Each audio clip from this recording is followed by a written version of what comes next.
Let's talk to Emily Konstantas, who is the Global CEO of the Safeguarding Alliance. Emily, very good morning to you. Thanks for joining us. I'm looking at a story this morning in the Daily Mail, the inside tale of the dreaded situation with this killer from Southport, who I've decided not to name, by the way, so I'd rather you didn't, because I don't want to give him any kind of notoriety, and I'm not going to show his picture either. But basically, what they're saying is Prevent and their counter-terrorism scheme failed repeatedly.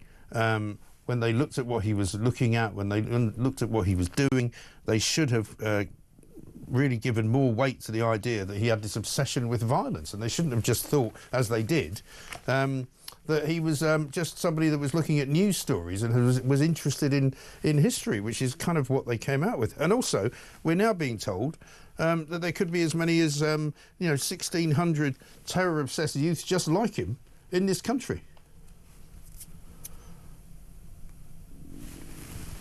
I think you're muted there, Emily. I don't know if you can try and see if you can fix that. I have a habit of doing this every time I come on. I'm muted. Sorry.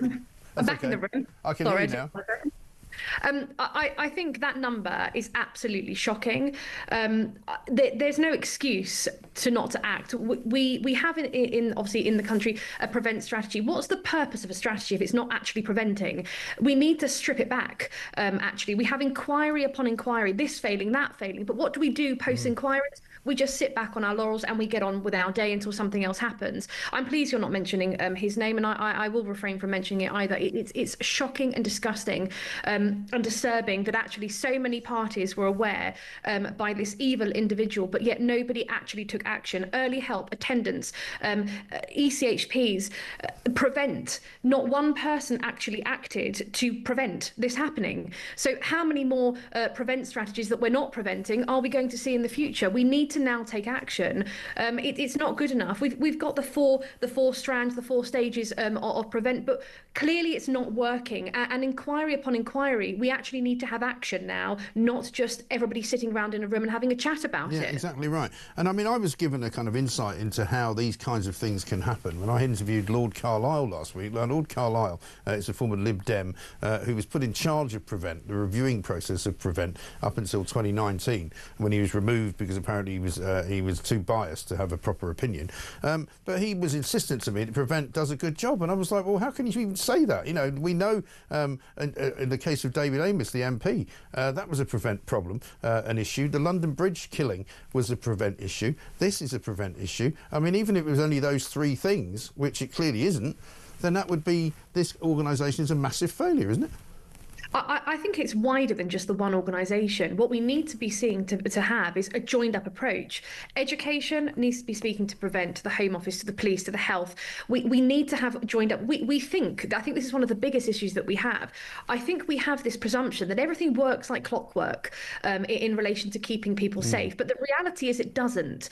And what we need to look at is the system is broken.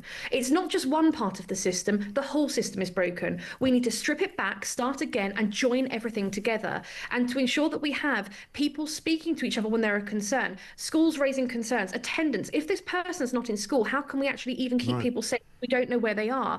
Again, Prevent needs to have that communication going back and forth. So it's not just about just the Prevent strategy itself, it's the wider systemic failings that we see in safeguarding in terms of that lack of joined up approach. Right. Yeah, I mean, because parts of the system clearly do work. You know, he was referred to Prevent 3 times. He was monitored when he did things which were considered to be dangerous, like when he brought a knife to school, like when he had to be forcibly removed from a school, like when he called Childline, you know. So all of, you know, I'm not saying that they all did brilliantly, but at least the system worked up to a point where he was at least identified as somebody who could be dangerous. But that's when it appears to have gone completely wrong, when instead of deciding that he was a danger to society and he was a powder keg waiting to explode, they decided that he was fine. And that was where it went wrong, I think.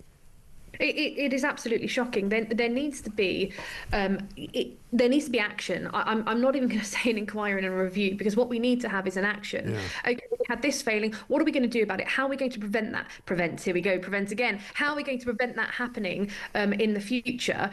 How are we going to prevent not acting, really? So that's what we need to see are the actions following on from not just this horrific incident, but the many other incidents before it, and very tragically potentially could come if we don't fix a broken system. Exactly right. because one of the issues with Prevent for me as well is that it's a completely voluntary business, right? So that if you don't wish to be sort of monitored by Prevent, you don't have to be. If you say, actually, I don't fancy that, I'm going to opt out of that, and if you don't opt in, then you're no longer part of it.